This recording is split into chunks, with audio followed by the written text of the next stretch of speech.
তো যেটা বলতেছিলাম যে আল্লাহকে বানাইলো, আল্লাহ যাকে বানাইলো সে আল্লাহকেই চিনল না, ওইখান থেকে কথা বাহির হয়ে চলে গেছে যে 24 ঘন্টা বাজেট মুসলমানের ঘরে রহমতের ছোঁয়া লাগছে বিদায় আপনার অস্তিত্ব, নাহলে আপনার চেয়ে বড় বড় শিক্ষিত আছে, টাকাওয়ালা আছে, বাড়িওয়ালা আছে, আল্লাহ চিনে না। আল্লাহ যে অস্তিত্ব দিল প্রতিদিন বাজেট ব্যয় করে তাকে চিনে না। আমি পারি একটা একটা খুইলা দেখাইতে, আপনাকে সময় নেই, পুরো বডি একটা একটা খুইলা প্রযুক্তি দিয়ে দেখায় দেব, যে প্রযুক্তি দিয়ে এটা চালাইতে হলে জানি না উনি অধ্যাপক কোন রোগের, হার্ট কি দিয়ে চলে, বাল্ব দিয়েই তো বলবে। যদি বলি বাল্ব কি দিয়ে চলে, জিজ্ঞেস করেন জবাব আছে কিনা, জিজ্ঞেস করেন না বাল্ব কি দিয়ে চলে। হার্ট বাল্ব দিয়ে চলে আমি মানি, কিন্তু বাল্ব কি দিয়ে চলে, আল্লাহ চালায় তো চলে। যদি প্রযুক্তি দিয়ে চালাইতে হইতো তাহলে হার্ট চালানোর জন্য বিরাট বড় একটা ফ্যাক্টরি লাগতো, হতে পারতো 2-4-50 জন ওয়ার্কার লাগতো, ওয়ার্কার। এই শরীরটা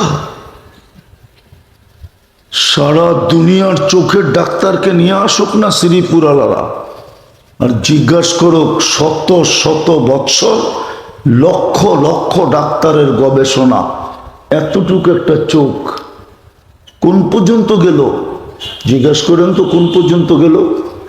বলবে গবেষণা করতে পারতেছি, এটার কিনারা কোথায় আমরা জানি না, এই দুনিয়ার জীবনে শেষ হবে কিনা এটাও জানি না, যে এতটুক জায়গায় এরকম টেকনোলজি ফিট করতে পারে, প্রযুক্তি ফিট করতে পারে, কুদরত বাদেই দিলাম, টেকনোলজি আর প্রযুক্তি ফিট করতে পারে, ওই আল্লাহ কেমন। ওই রহমতের ছোঁয়া লাগছে বিদায় আপনি মুসলমানের ঘরে, নাইলে আপনিও নিজের হাতের বানানোটা পূজা করতেন। বিবেক বুদ্ধি সব থাকা সত্ত্বেও আপনিও বলতেন গড ইজ নাথিং, নাউজুবিল্লাহ, আল্লাহ বলতে কিচ্ছু নাই। আছে না টকশোতে, দেখেন না, না দেখেন না, বড় বড় সুশীল, কি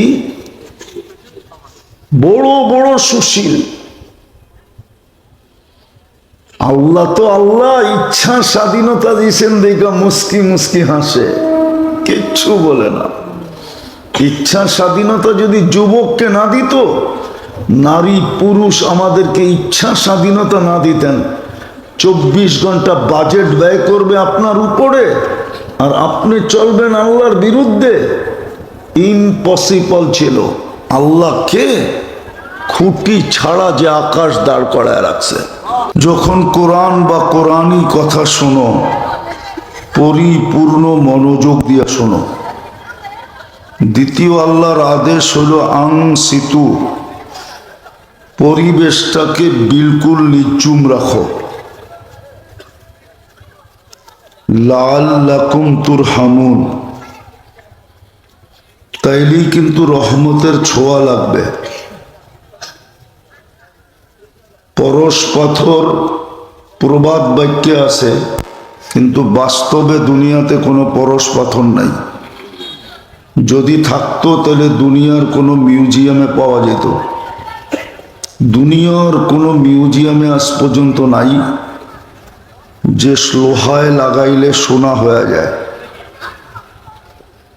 এরকম কোনো পাথরের অস্তিত্ব দুনিয়াতে নাই, কোনো মিউজিয়ামে নাই দুনিয়াতে। এটা একটা বুয়া প্রবাদ বাক্য। কিন্তু হ্যাঁ, পরশ পাথর না, পরশ একটা আছে, সেটা হলো রহমতের ছোঁয়া লাগলে মানুষ সোনা হয়ে যায়। পাথর নামে কিছু নাই, কিন্তু হ্যাঁ পরশ বলতে আছে। আল্লাহর রহমতের ছোঁয়া যার লাগবে সে সোনা হয়ে যাবে, সোনা। এটাই সত্য। যদি এটা সত্য না হইতো তাহলে দোজাহানের বাদশাহ, কেয়ামতের মাঠের রাজা, সৃষ্টির সর্দার,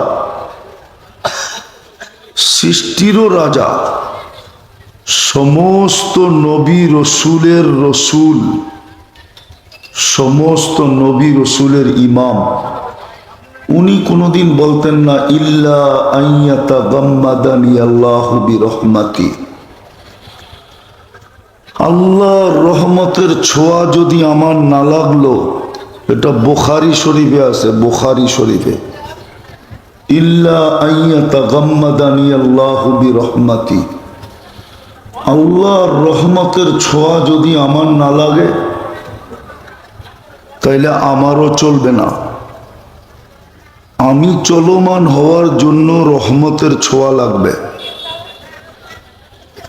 বিদায় পরশ বলতে একটা আছে, যদি আল্লাহর রহমতের ছোঁয়া লাগে, ছোঁয়া লাগছে বিদায়ী আপনি মানুষ, ছোঁয়া না লাগলে আপনি মানুষ হতেন না। সৃষ্টির সেরা আপনি বলার কোনো সুযোগ ছিল না। রহমতের ছোঁয়া লাগছে বিদায়ী আপনি মানুষ। কি নিজ ইচ্ছায় মানুষ? না পদ বলে মানুষ? কোন শক্তিতে আপনি মানুষ বোঝান আমাকে। আল্লাহর রহমতের ছোঁয়া লাগছে বিদায় আপনি মানুষ। আজকে বলেন আমি সৃষ্টির সেরা। আল্লাহর রহমতের ছোঁয়া লাগছে বিদায় আপনি মুসলমানের ঘরে। তাহলে আপনার চেয়ে বড় বড় শিক্ষিত আছে, ব্রেনিয়ান আছে, যে সৃষ্টি করছে তাকেই চিনে না। 24 ঘন্টা যিনি বাজেট ব্যয় করে তাকেই চিনে না। বাজেট বোঝেন? সংসারে ডেলি যে খরচ করেন এটা তো বোঝেন।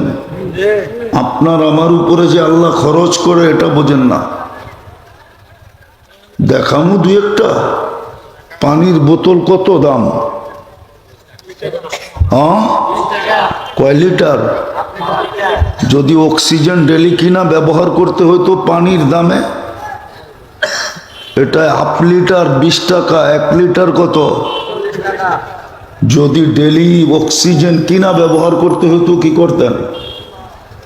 কয় লিটার ব্যবহার করেন অক্সিজেন ডেলি বলেন?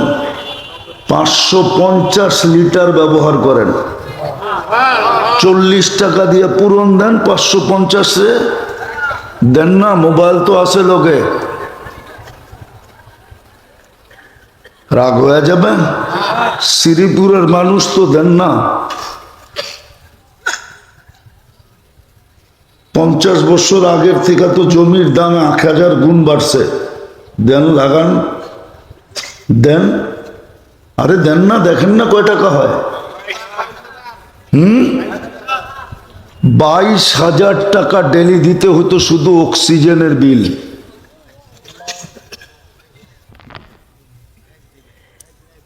একদিনের 24 ঘন্টার বিল দিতে হইতো 22,000 টাকা যদি বেঁচে থাকতে চাইতেন। এটা কি বাজেট না? বাজেট না? পার শ্বাসে যদি 1 পয়সা দিতে হইতো ডেলি 1600 টাকা বিল দিতে হইতো। 22,000-এর লগে 1600 যোগ করেন, ডেলি 1,60,000 বার শ্বাস প্রশ্বাস নেন। 1600 টাকা ডেলি বিল দিতে হতো যদি 1 পয়সা বিল ধরতেন। খাওয়ার আগে নাকে চেক করে দেয় গ্রান ঠিক আছে কিনা, ওটা যদি উনার হাসপাতালে করাইতে হইতো, উনি তো অধ্যাপক ডাক্তার, উনার হাসপাতালে যদি করাইতে হইতো তাহলে 60 টেস্ট করার জন্য, গ্রান টেস্ট করার জন্য কয় টাকা নিত জিজ্ঞেস করেন? কোনো মেশিন আসছে কিনা দুনিয়াতে? কোনো মেশিন আসে নাই, গ্রান টেস্ট করে দিবে। এত দ্রুত দিবে, আইসো যদি থাকে তো এত দ্রুত দিতে পারবে না। লোকমা নাকের কাছে, মুখের কাছে নিতে দেরি, নাক চিৎকার দিয়ে উঠতে দেরি করে না, মুখে যাবে না, এটার গ্রান ঠিক না, ফলা। যদি ওটা করাইতে হতো প্যাথোলজি দিয়া, কত লম্বা সিরিয়াল হইতো। এটা কি বাজেট না? নাক সিগন্যাল দিল মুখে যাবে, জিহ্বা দ্বিতীয়বার টেস্ট করলো পেটে যাবে কিনা, টাচ করলো আর স্বাদ বইলা দিল যে না ওকে পেটে যাবে। এই স্বাদ যদি টেস্ট করতে হতো প্যাথোলজি সেন্টারে, কত বড় সিরিয়াল দিতে হতো। গুটি তো ওনাগো লাল হইতো, আপনি তো জাগা জমিন বেচা ফকির হইতেন। ওনারা হেলিকপ্টার দিয়া নামতো, আবার হেলিকপ্টার দিয়া উঠতো। সোনা দিয়া বাড়ি বানাইতো, রূপা দিয়া দেওয়াল বানাইতো। এক পয়সা নেয় না আল্লাহ। এটা কি বাজেট না? কিডনি ডায়ালিসিস কত ডেলি জিজ্ঞেস করেন তো, একবার করলে কত জিজ্ঞেস করেন, কত একবার কিডনি ডায়ালিসিস করলে? হ্যাঁ 4,000-5,000 বাদ দিলাম, 3,000 টাকা যদি নিতেন ডেলি 1,08,000 টাকা বিল দিতে হইতো। 36 বার আল্লাহ কিডনি ডায়ালিসিস করেন। রঙ্গে আছেন, যুবকরা তো আরো রঙ্গে আছে দেখা যায়।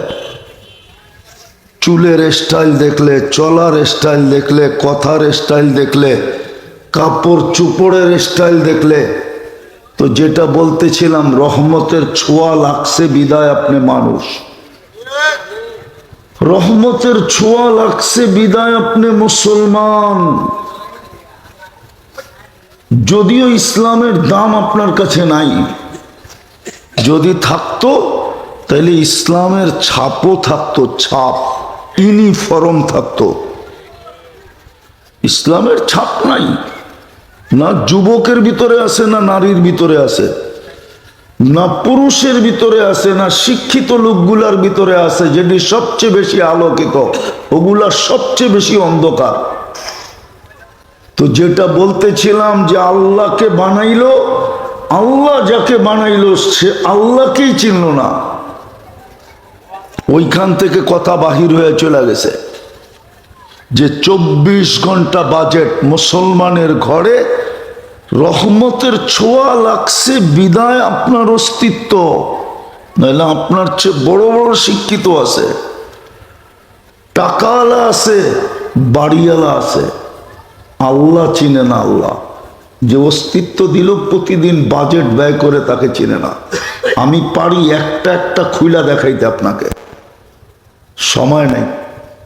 পুরো বডি একটা একটা খুইলা প্রযুক্তি দিয়ে দেখায় দেব, যে প্রযুক্তি দিয়ে এটা চালাইতে হলে। জানি না উনি অধ্যাপক কোন রোগের, হার্ট কি দিয়ে চলে, বাল্ব দিয়েই তো বলবে। যদি বলি বাল্ব কি দিয়ে চলে, জিজ্ঞেস করেন জবাব আছে কিনা, জিজ্ঞেস করেন না বাল্ব কি দিয়ে চলে। হার্ট বাল্ব দিয়ে চলে আমি মানি, কিন্তু বাল্ব কি দিয়ে চলে? আল্লাহ চালায় তো চলে।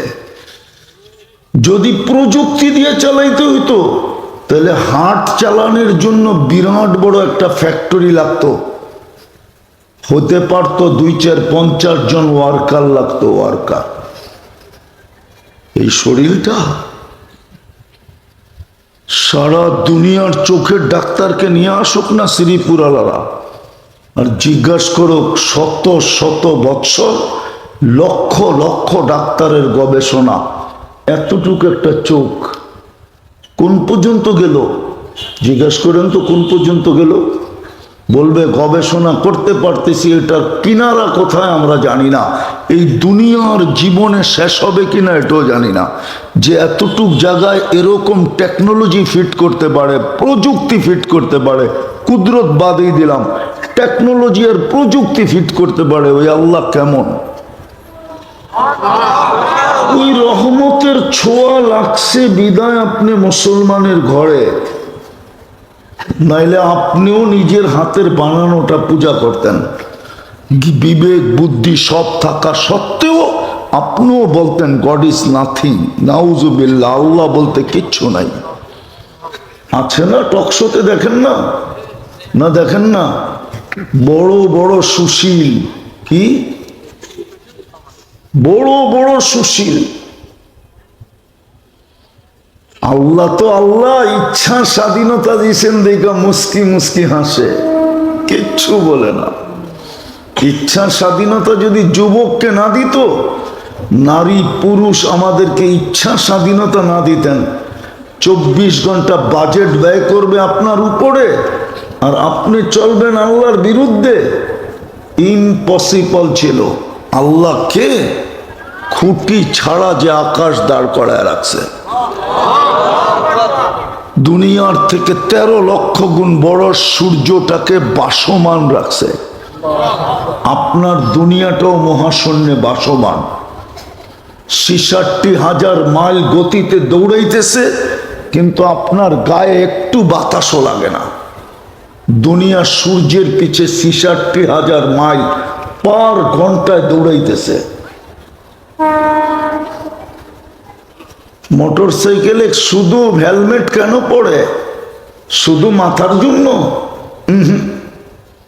যে মোটর সাইকেল চালায় ও চশমা কেন পড়ে? কমসে কম চশমা পড়তে হবে কেন? 100 স্পিরিট যখন দিবে তো বাতাস ওর চোখে এসে 100 স্পিরিটে লাগবে, অটোমেটিক চোখ দুটা বন্ধ হয়ে যাবে, সামনে কিচ্ছু দেখবে না। এই জন্য একটা গ্লাস লাগায়, কমসে কম চশমা লাগায় যেন বাতাসটা ডাইরেক্ট চোখে না লাগে। হতে পারে স্পিরিটের কারণে চোখে লাগবে আর চোখ দিয়ে পানি পড়বে আর চোখটা অটোমেটিক বন্ধ হয়ে যাবে, ও দুনিয়া ওভারটেক করে আখেরাতে চলে যাবে। 66,000 মাইল গতিতে দৌড়াইতেছে, 1000 মাইল পার ঘন্টায় ঘুরতেছে দুনিয়াটা। সূর্যটা 6 লক্ষ কিলোমিটার বেগে দৌড়াইতেছে, মহাশূন্যে বাসমান। ওই আল্লাহ আপনাকে কানে ধরে চালাইতে পারত, যুবক তোমাকে কানে ধরে ঘুরাইতে পারত, শুধু ইচ্ছা স্বাধীনতা দিছে বিদায় যেমন খুশি তেমন চলতে পারি। সীমারেখা দিছেন বিদায় কিচ্ছু বলেন না। বুদ্ধিমানের পরিচয় দেন যে তুই তো সীমারেখায় পানা দিয়া যাবি, তো যাবি কোথায়? এই জন্যই কোরআন বলে আইনাল মাফার, বাগবি কোথায়? এই জন্যই কবি বলে যদিও নাকি পালাও তুমি আকাশেতে লাগিয়ে সিঁড়ি, কোথায় যাবে? আল্লাহর রাজত্বের বাহিরে? বলেই দিছে লিল্লাহি মুলকুস সামাওয়াতি ওয়াল আরদ, আকাশ জমিনের রাজত্ব আমার কাছে, কোথায় যাবে? তো রহমতের ছোঁয়া লাগছে বিদায়, আপনি আমি মানুষ, রহমতের ছোঁয়া লাগছে বিদায়, এটার নামই পরশ। এটার নামই পরশ। লাগলে সোনা হয় সোনা। মানুষ সৃষ্টির ভিতরে সবচেয়ে দামি বিদায় সোনা। মানুষের ভিতরে সবচেয়ে দামি আল্লাহর কাছে মুসলমান, বিদায় সোনা। আবার রহমতের ছোঁয়া লাগছে বিদায়, আপনি উম্মতে মুহাম্মাদি। রহমতের ছোঁয়া না লাগলে আপনি উম্মতে মুহাম্মাদি হতেন না। আর রহমতের ছোঁয়া যদি না লাগতো তাহলে আপনাকে কুদরতি হাত দিয়া বাছাইও করতেন না। হুয়া জতাবাকুম, আল্লাহ বলে তোকে কুদরতি হাতে বাছাই করছি, বাছাই। শুধু বাছাই করি না, শ্রেষ্ঠত্বের মুকুটটাও তোর মাথায় বসায়া দিছি। কুনতুম খায়রা উম্মাহ, তোর চেয়ে দামি আমি কোনো উম্মত বানাই নাই। রহমতের ছোঁয়া লাগলে শোনা হয়, যেমন আমরা আলহামদুলিল্লাহ হইছি, কিন্তু হইলে কি হবে? ছোঁয়া তো লাগলো, মানুষ তো বটে, মনুষ্যত্ব তো নাই।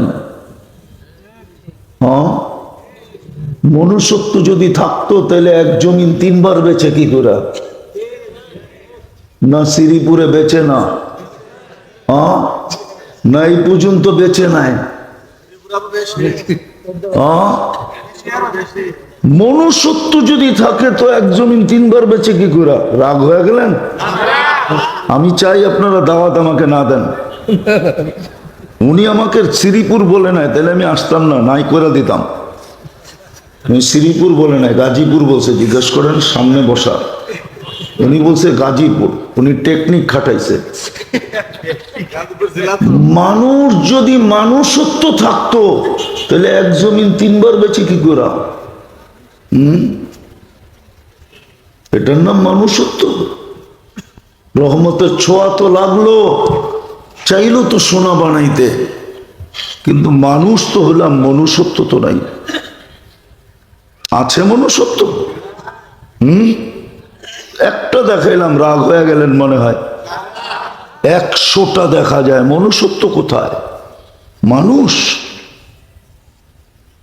মানুষ মানুষকে নিধন করার জন্য যত অস্ত্র তৈরি করছে, কোন ধ্বংসাত্মক প্রাণীর জন্যই অস্ত্র তৈরি হয় নাই। মানুষের ভিতরে মানুষত্ব থাকলে মানুষ মানুষের হাতে নির্যাতিত হয় কি করে, নিষ্পেষিত হয় কি করে, মানুষ মানুষের হাতে দীক্ষিত হয় কি করে, ঘৃণিত হয় কি করে, অবহেলিত হয় কি করে, লাঞ্ছিত হয় কি করে, মানুষ মানুষের হাতে বঞ্চিত হয় কি করে। শ্রমিক তো আছে এখানে, মাথার ঘাম পায়ে ফেলায়, আর ওনারা প্যারাডো দৌড়ায়। রাগ হয়ে যাবে তো শুনলে, মিডিয়ায় যেতেছে, আবার আমার বিরুদ্ধেই খেপা যায় কিনা। কয়জন মানুষ শ্রমিকের শুকরিয়া আদায় করে যে শ্রমিক আছে, আমার কারখানা আছে, আমার কারখানা আছে, আমার প্যারাডো আছে। শ্রমিককে মূল্যায়ন করে কয়জন মালিক বলেন? নাইলে বারবার আন্দোলন হইতো কেন? এটা আমার আলোচ্য বিষয় না, বোঝানোর জন্য বলতেছি। মনুষ্যত্ব তো নাই। রহমতের ছোঁয়া দিয়ে তো চাইলো আপনাকে সোনা বানাইতে, মানুষ তো বানায় দিল, মনুষ্যত্ব তো নাই। মুসলমান তো অস্তিত্ব দিল, ইসলামের রং নাই, রং ছাপ নাই, কোথাও নাই, খালি বলি নামে মুসলমান। 14 বৎসর আগে বলছে একদিন আসবে, যেমন মতি ঝিল আছে, ঝিল নাই। মতি ঝিল চিনেন? হ্যাঁ, কেন নামকরণ হয়েছে এটা জানেন? ওইখানে ঝিল ছিল, ওই ঝিলে মুক্তা পাওয়া যেত, এই জন্য ওটার নাম হইল মতি ঝিল। মুতি উর্দুতে বলে মুক্তা। ধানমন্ডি চিনেন? হ্যাঁ, কেন নামকরণ হয়েছে? আমি চোখে দেখছি ওইখানে ধান বেচতে, ওইখানে ধানের বাজার ছিল।